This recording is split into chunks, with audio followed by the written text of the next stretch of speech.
The dying star cast an eerie red glow across the ancient shipyard. Chunks of twisted metal and broken ships floated silently in the void, creating a maze of debris that stretched for kilometers. Captain James Reed stood at the bridge viewport of his exploration vessel, the Star Seeker, watching as his team's shuttles carefully navigated through the wreckage. "Captain, you need to see this."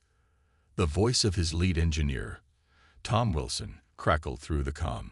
There was something different in his voice, a mix of fear and excitement that Reed hadn't heard before. Reed grabbed his helmet and made his way to the airlock. 20 years of space exploration had taught him to trust his crew's instincts. If Tom thought something was worth seeing in person, it probably was. The short shuttle ride through the debris field was tense. As they rounded a particularly large piece of wreckage, Reed's breath caught in his throat. There, suspended in the crimson light of the dying star, was a ship unlike anything humanity had ever seen. It was massive, at least 20 kilometers long. Its hull was dark and smooth, absorbing light rather than reflecting it.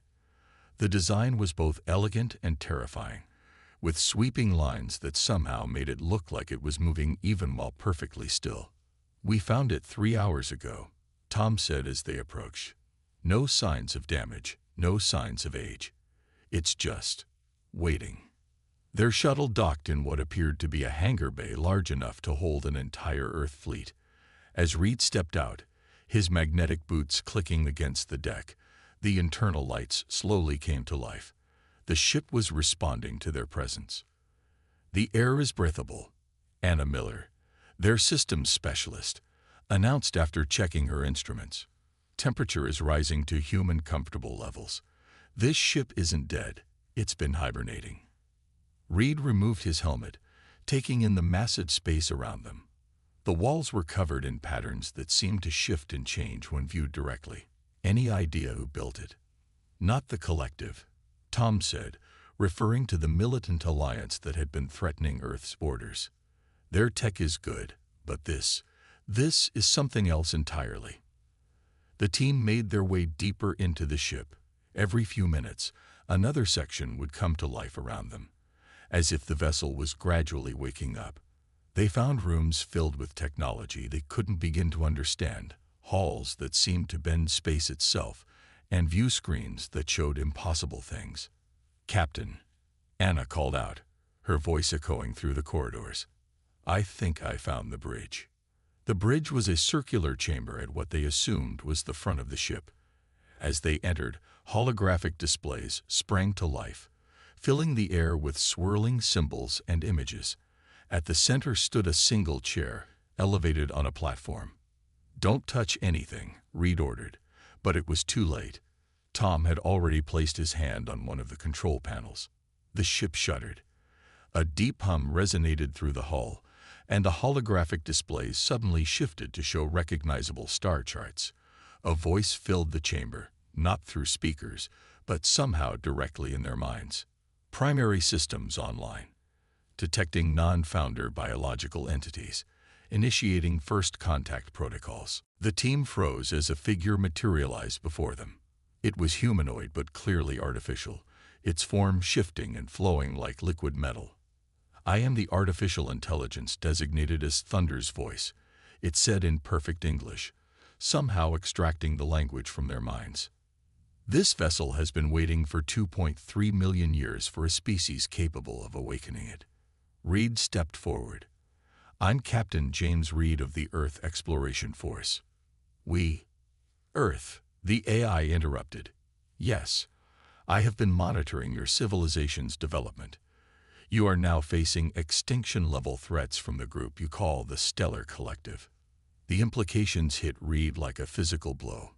This ship hadn't been randomly discovered. It had chosen to be found. This vessel, which you may call Thunder, was created by the founders as the ultimate deterrent against galactic-scale warfare. The AI continued. "Its capabilities exceed anything your species has yet imagined. And now, Captain Reed, you face a choice." The holographic displays change, showing images of Earth's colonies. Recent reports of collective fleet movements appeared alongside them. The collective will launch a full-scale invasion of your territory in approximately 72 hours. They have already positioned their forces. Your current defenses will not survive. Anna stepped forward. How do you know this? I know because Thunder's sensors span half the galaxy, the AI replied. Distance is less relevant to this ship's capabilities. Reed looked at the displays, then at his team. They had come looking for salvage, for technology that might help Earth's defense. Instead, they'd found something that could change the course of human history. What exactly are you offering? Reed asked. The founders built Thunder as both a weapon and a teacher. It can be awakened fully only by a species that demonstrates both the ability to understand its power and the wisdom to use it properly.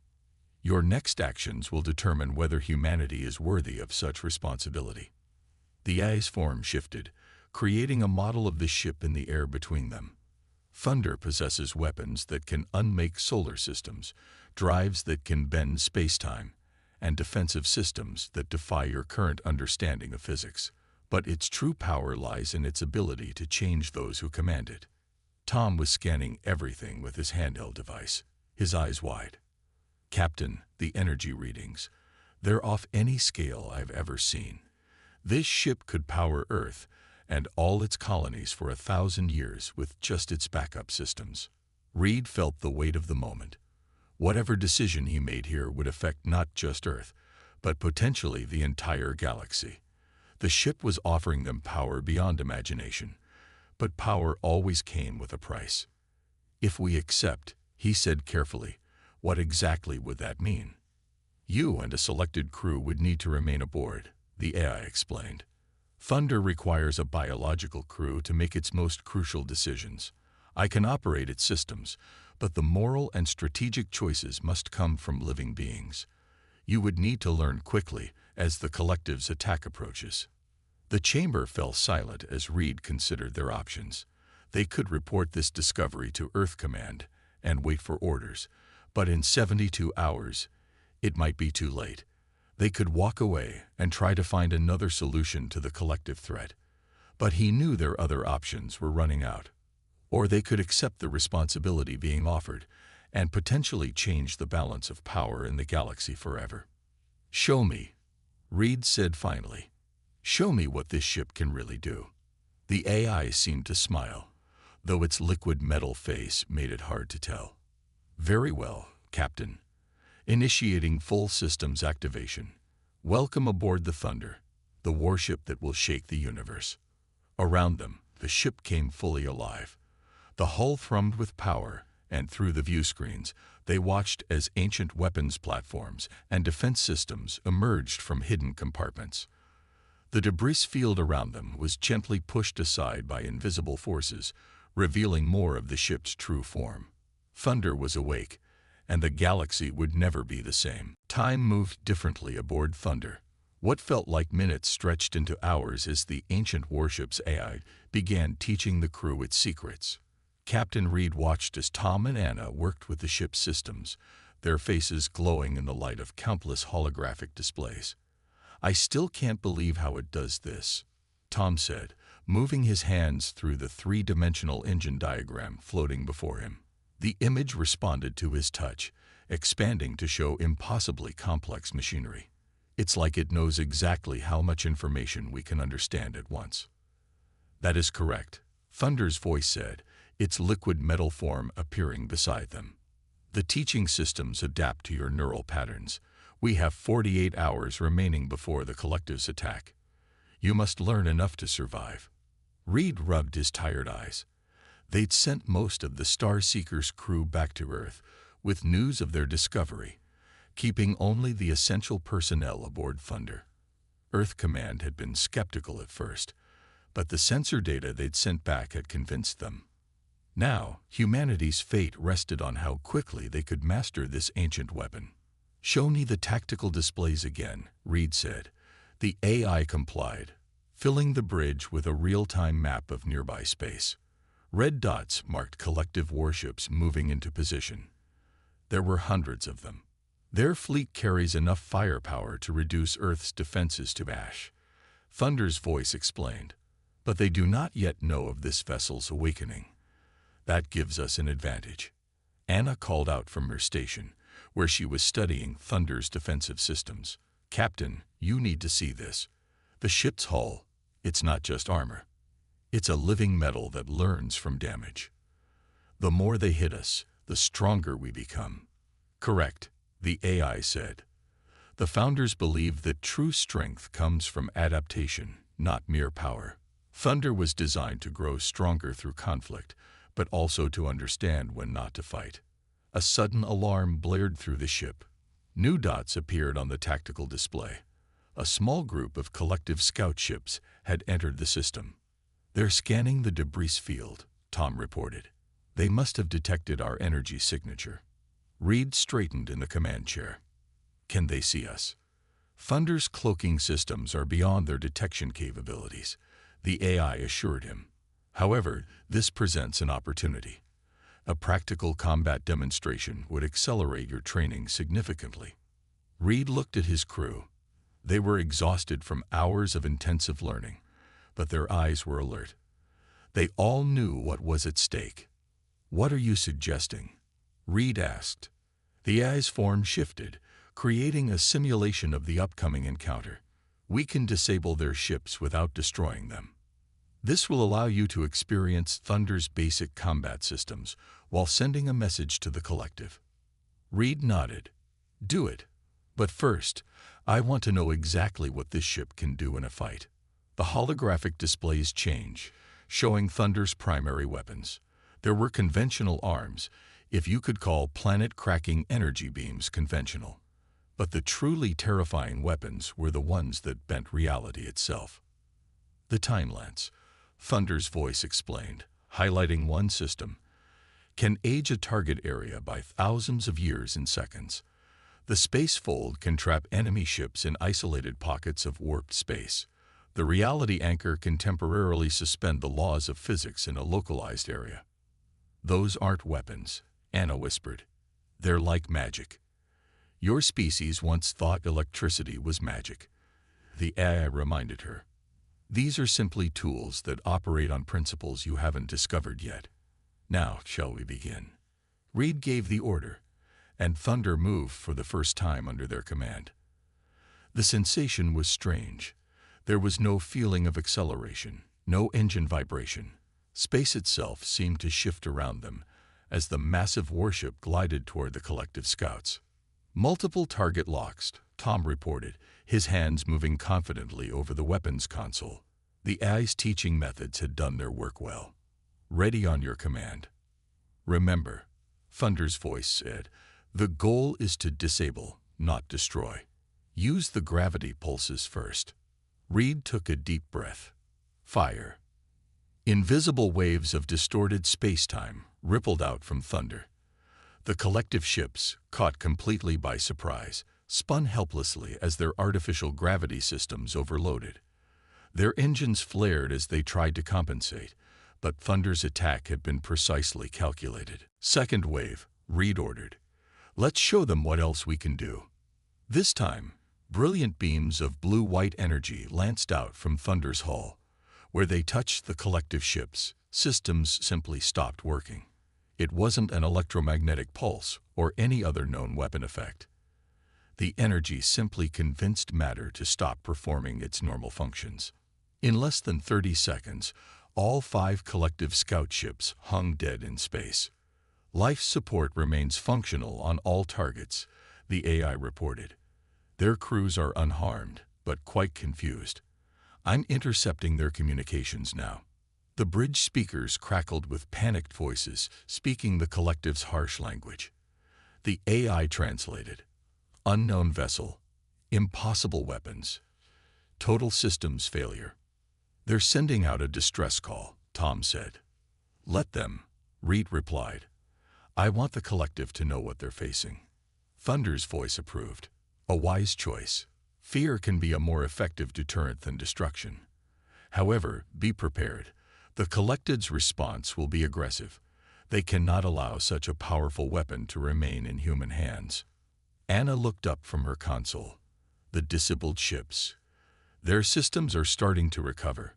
Whatever we did to them is wearing off. By design, the AI said. The founders believed in showing mercy to defeated enemies. It prevents unnecessary escalation. Reed watched as the collective ships slowly regained power. One by one, they engaged their engines and fled the system, broadcasting warnings to their fleet. How much of Thunder's capability did we just show them? Reed asked. Less than 1%, the AI replied. That was a demonstration of basic defensive systems only. Thunder's true weapons remain hidden. The crew fell silent, contemplating that. If what they'd just seen was considered basic, what else was this ship capable of? We should return to your training, Thunder's voice said. The collective will accelerate their attack plans now. We have much to prepare. Over the next several hours, the AI pushed them harder than ever. They learned about Thunder's self-repair systems, its ability to generate wormholes for instant travel, and its vast database of tactical information gathered over millions of years. But most importantly, they learned about its ethical constraints. The founders had built Thunder not just as a weapon, but as a teacher. It could destroy entire solar systems, yet it was programmed to seek peaceful solutions where possible. The true test of power, the AI told them, is knowing when not to use it. The founders learned this too late. Their civilization fell not because they were too weak, but because they were too quick to demonstrate their strength. Reed understood. Thunder wasn't just humanity's protector, it was a challenge. Could they prove themselves worthy of such power? Could they succeed where the founders had failed? A new alarm sounded. The tactical display showed massive fleet movements. The collective was mobilizing everything they had. It seems, Thunder's voice said, that your first real test approaches sooner than expected. The collective's main fleet will arrive in 12 hours. Are you ready, Captain Reed? Reed looked at his crew. Tired but determined, scared but ready. They had scratched only the surface of Thunder's capabilities, but they had learned enough to fight. Ready or not, he said, we're humanity's last line of defense. Let's show the universe what this ship can really do. The ancient warship hummed with power, preparing for its first major battle in millions of years. The universe was about to be shaken indeed. The collective's fleet filled the tactical display like a swarm of angry wasps. They had arrived earlier than expected, pouring through faster-than-light corridors in numbers that made Reed's stomach turn. Over 2,000 warships, arranged in attack formations that spoke of both skill and arrogance. They're broadcasting on all frequencies, Anna reported from her station. Her fingers danced across the holographic controls as Thunder translated the message. A harsh voice filled the bridge. To the human vessel containing restricted technology. You will power down your systems and prepare for boarding. Any resistance will result in the immediate destruction of your colonies. You have 10 minutes to comply. Tom looked up from the engineering station. They're charging weapons. Those energy readings, they really could destroy our colonies. Reed gripped the arms of the command chair. The past 12 hours had been intense. Thunder's AI pushing them to learn as much as possible about the ship's capabilities. But they had barely scratched the surface of what this ancient vessel could do. Thunder, Reed called out. Analysis. The AI's liquid metal form appeared, studying the tactical display. The collective fleet possesses sufficient firepower to overwhelm standard planetary defenses. However, their technology is primitive compared to Thunder's capabilities. Show me options, Reed ordered. The display changed, showing multiple battle plans. The AI had already calculated thousands of possible scenarios. Their fleet formation has 3 critical weaknesses, Thunder's voice explained. They expect us to either surrender or attempt to run. They have no concept of our true capabilities. And most importantly, they still think in terms of conventional space warfare. A new alarm blared. Multiple missile launches detected. Anna called out. They're not waiting for their deadline. Defensive systems online, Tom reported. But Captain, we've never tested them against this many targets. Reed made his decision.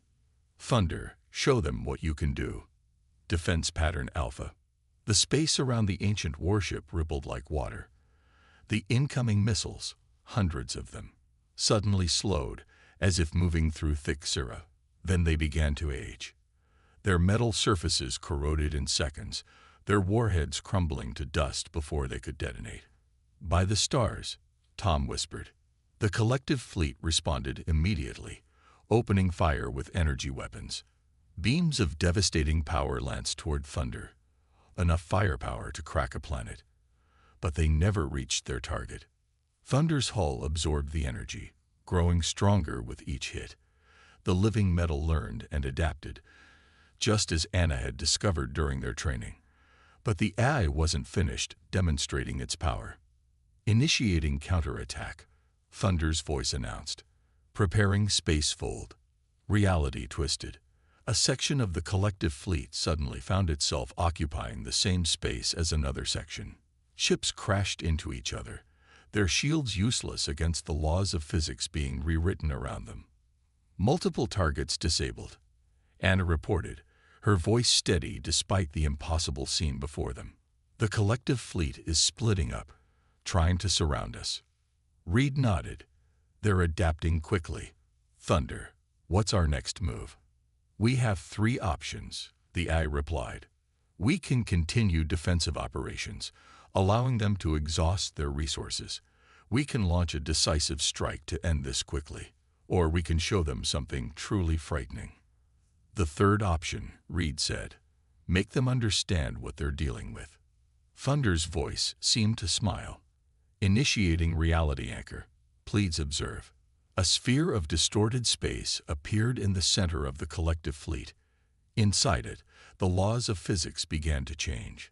Light bent in impossible ways. Time flowed backwards and forwards simultaneously. Matter forgot how to hold itself together. The effect lasted only seconds, but when it ended, 100 collective ships found themselves transformed. Some had aged thousands of years in moments. Others had their metal hulls turned to glass. A few simply ceased to exist, their basic particles deciding to become something else entirely. The remaining collective ships began to retreat, their neat formations dissolving into chaos. But their commander wasn't finished. A massive battleship, easily 10 times the size of its escorts, moved forward. New transmission, Anna announced. The voice that filled the bridge was different this time. Older, filled with both rage and fear. I am High Admiral Stone of the Stellar Collective. Whatever ancient weapon you have discovered, know this. We will not surrender. If we must destroy ourselves to defeat you, we will. The massive battleship's engines flared. Energy readings went off the scales as it prepared to ram Thunder. They've overloaded their reactor, Tom shouted. The explosion will take out half the system. Reed stood from his command chair. Thunder, can we stop them? Yes, the AI replied. But they must be shown the truth. Initiating time vision. The bridge displays changed. Suddenly, they could see the collective battleship not just in space, but in time. They saw its construction, its battles, its future possibilities. And they saw its crew, not faceless enemies, but beings with hopes and fears just like humans. Broadcasting on their frequencies, Thunder's voice said. An image of the AI's liquid metal form appeared on every screen in the collective fleet. You believe you face a weapon, but Thunder is more than that. We are the legacy of the Founders, left to prevent exactly this kind of conflict. Observe. Thunder reached out with its sensors, touching the minds of every being in the collective fleet.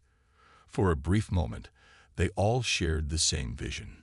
The fall of the Founders, a civilization that destroyed itself with its own power. The lesson they had learned too late. The battleship's engines powered down. The reactor stabilized. Perhaps, Admiral Stone's voice came again. Quieter now. We should talk. Reed looked at his crew, seeing the same relief on their faces that he felt. The battle was over, at least for now. But he knew this was just the beginning. Thunder, he said, open a channel to both Earth Command and the collective flagship. It's time everyone understood what's really at stake here. As the communication systems came online, Reed reflected on how much had changed in just a few days. They had found more than just a powerful warship. They had found a teacher, a reminder of what happened when power went unchecked. The universe had been shaken, yes, but perhaps that's exactly what it needed. Thunder's voice spoke quietly to the bridge crew. "You've done well. The founders would be pleased. But remember, this was only the first test. The real challenges and the real lessons are still to come." The ancient warship hung in space, its living metal hull pulsing with power, waiting to see what humanity would do with the responsibility they had been given. The fate of galaxies now rested in their hands. 2 weeks had passed since the battle with the collective fleet, but peace remained fragile. Thunder floated in high orbit around Earth, its massive form casting shadows on the clouds below. In the ship's main conference room, Captain Reed watched the diplomatic talks unfold on multiple screens. The collective cannot accept the existence of such a powerful weapon in human hands, Admiral Stone's hologram declared. His image flickered as he gestured angrily. "The balance of power. Thunder is not a weapon to be controlled," Reed interrupted. "It's a teacher, a guardian. If you'd stop threatening us for 5 minutes, you might learn something from it." Earth's delegates shifted uncomfortably in their seats. They had been just as nervous about Thunder's power as the collective, even if they didn't show it as openly. Thunder's voice materialized between the arguing parties. "Perhaps a demonstration is in order. Captain Reed, would you accompany me to the observation deck?" The observation deck was a vast chamber near Thunder's bow, with walls that could become completely transparent. The ship's AI had gathered both human and collective representatives there. "Watch," Thunder's voice commanded. The walls cleared, revealing a view of space that made several delegates gasp. They weren't just seeing the present moment. They were seeing time itself flow around them. Past and future overlapped in streams of light and energy. "This is how the founders viewed reality," the AI explained. "They understood that time, space, and matter are all connected. Their civilization rose to incredible heights because they learned to manipulate these connections. Images appeared in the flowing time stream. Magnificent cities that spanned entire solar systems, machines that could reshape planets, beings of pure energy dancing between stars. But power corrupted them," Thunder continued. "They began to fight among themselves. Weapons like myself were created. And then, the images changed. They watched mighty civilizations burn. Entire galaxies winked out of existence as weapons far more powerful than Thunder were unleashed. The survivors created me as their last act." Thunder's voice said softly, "Not just as a deterrent, but as a guide. I was meant to find species with the potential to reach their level of advancement and help them avoid the same mistakes." Tom and Anna had joined them on the deck. They had spent the past 2 weeks learning more of Thunder's secrets, but this revelation stunned them. "You're not just a warship," Anna whispered. "You're a safeguard against the end of everything." Admiral Stone stepped forward, his hologram flickering. "If what you say is true, why choose the humans? They're barely a space-faring race compared to the collective." "Because they still wonder," Thunder replied. "Your civilization, Admiral, believes it has all the answers. Humans still ask questions. They still look at the stars with awe." Reed noticed something in the time stream view. Dark patches where the light seemed to bend and vanish. "What are those?" Thunder's form shifted, showing concern. "Those are temporal anomalies. Damage in the fabric of space-time itself, caused by weapons similar to myself. They're spreading." The delegates murmured anxiously.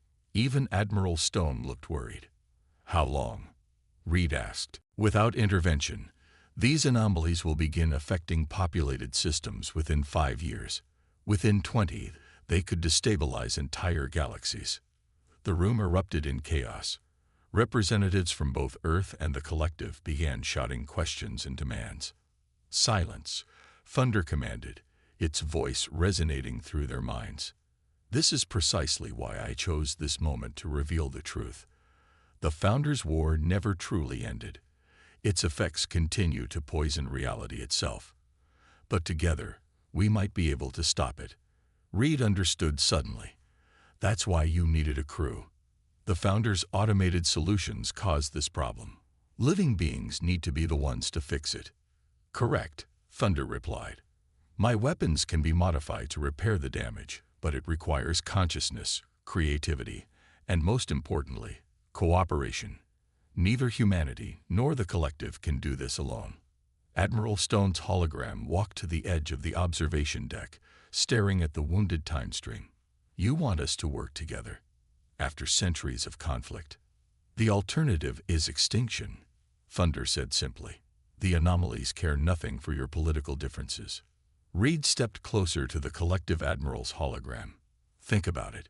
Your people have the experience of centuries of space travel. We have fresh perspectives and new ideas. Together, with Thunder's guidance, we could save everything, Anna finished. Or we could keep fighting until reality itself falls apart around us. The room fell silent as the implications sank in. Through the transparent walls, they could see more dark patches in the time stream, wounds in the universe itself, slowly growing larger. Admiral Stone turned to face Reed. My people will need convincing. This goes against centuries of believing we were the most advanced civilization in known space. Then let us convince them, Thunder's voice said. Captain Reed, set a course for the nearest anomaly. It's time for both your peoples to see what you're truly facing, and what you could achieve together. The ancient warship's engines hummed to life. On the observation deck, the gathered representatives watched as Earth grew smaller behind them. They were about to see something only the Founders had witnessed, the true nature of space-time, and the wounds that threatened to unravel it. Tom checked the readings at a nearby console. The nearest anomaly is 3 light-years away. Normal ships would take years to reach it. Thunder is not a normal ship, the AI reminded him, initiating spacefold drive. Reality bent around them. Stars blurred and shifted as Thunder took them through layers of space-time that human science had never dreamed existed. Reed watched the faces of the Earth and collective representatives. Fear, awe, and curiosity mixed in their expressions. Perhaps Thunder was right. Perhaps this crisis was exactly what both civilizations needed to move past their differences. We're here, Thunder announced. Before them floated a tear in reality itself, a wound in the universe that hurt to look at directly. It was like a black hole made of broken time, its edges crackling with energies that shouldn't exist. This is what the Founders' War left behind, Thunder's voice said. This is what we must heal. Together. The ancient warship hung in space, its crew and passengers united in the face of a threat greater than their past conflicts. The universe had been shaken by Thunder's appearance, but now they understood why.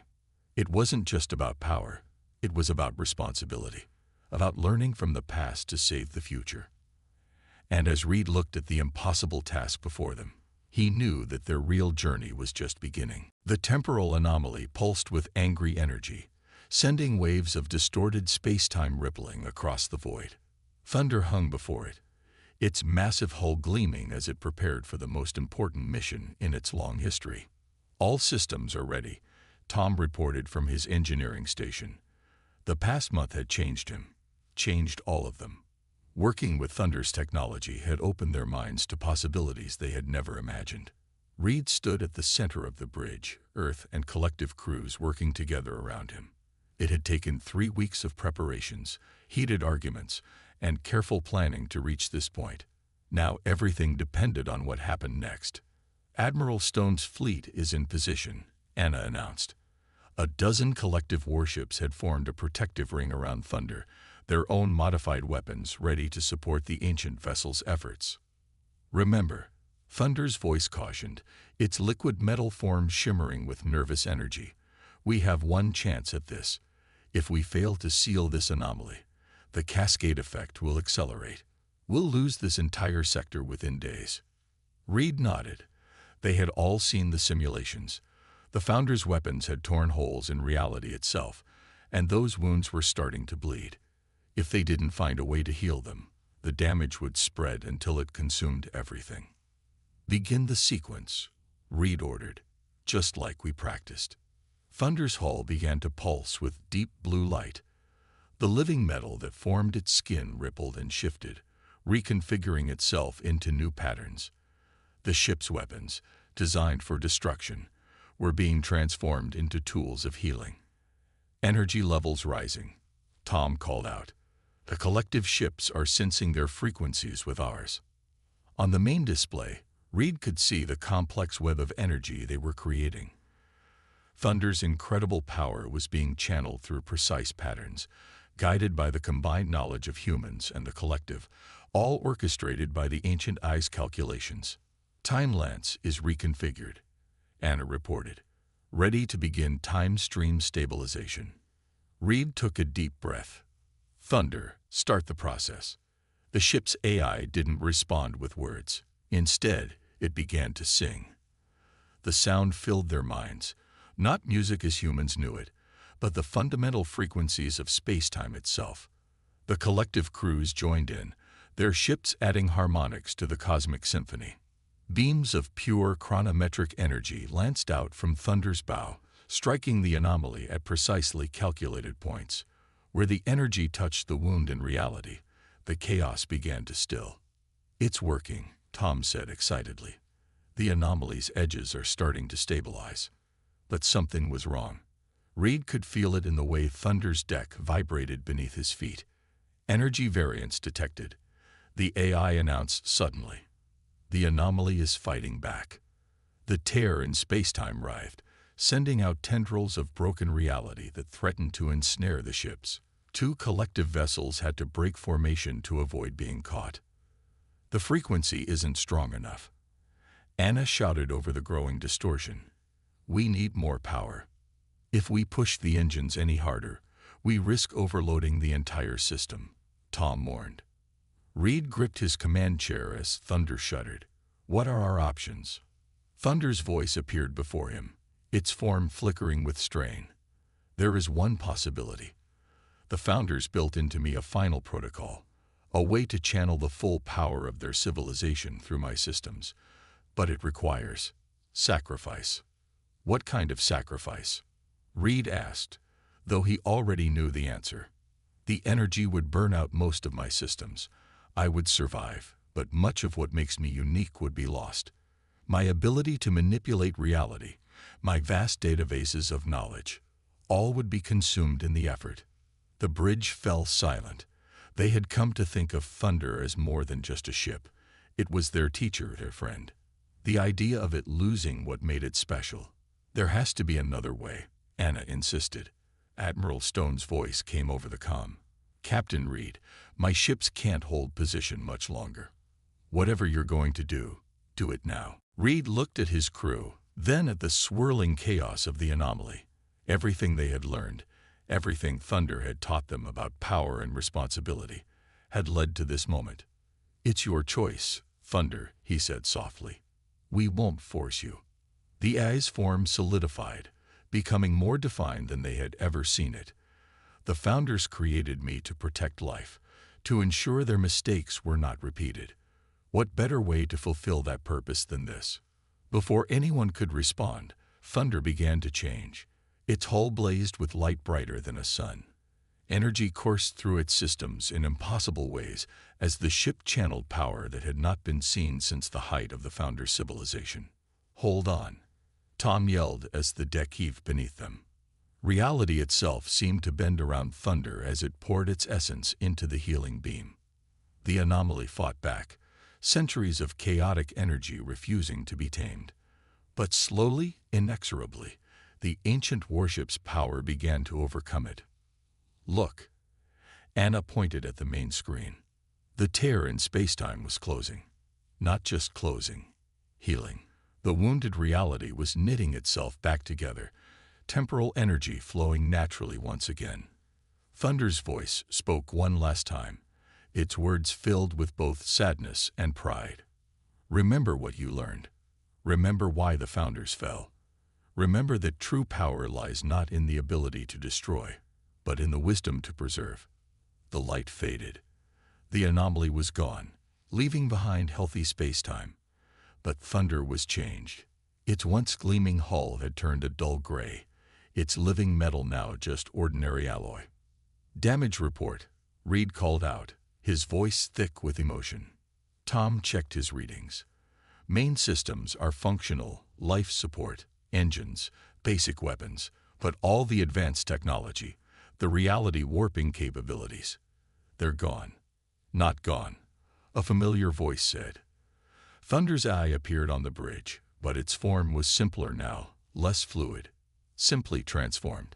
"I kept enough knowledge to guide you, but my powers are now part of the healed cosmos." Admiral Stone's image appeared on the command screen. "Captain Reed, I've never seen anything like that. My scientists say the anomaly is completely gone, not just hidden or contained, healed." Reed nodded. "Thunder sacrificed its power to save us all. The question is, what do we do now?" The AI spoke again, its voice carrying wisdom even without its former power. "You do what all young civilizations must do. You learn. You grow. You work together. The universe is vast, and there are more anomalies to heal. But now you know it can be done." Around them, the combined fleet of human and collective ships gathered. They had witnessed something extraordinary, not just the healing of a wound in space-time, but the beginning of a new era of cooperation. "Thunder," Reed said, "set a course for home. We have a lot of work to do." The great ship, no longer the most powerful weapon in existence, but perhaps something more important, turned toward Earth. Its engines, now just advanced rather than miraculous, pushed it through normal space. As they traveled, Reed looked at his crew, human and collective working side by side, and smiled. Thunder had indeed shaken the universe, but not through fear or destruction. It had shown them a better way. The ancient warship had transformed from a weapon of war into a symbol of hope, and somehow that made it more powerful than ever.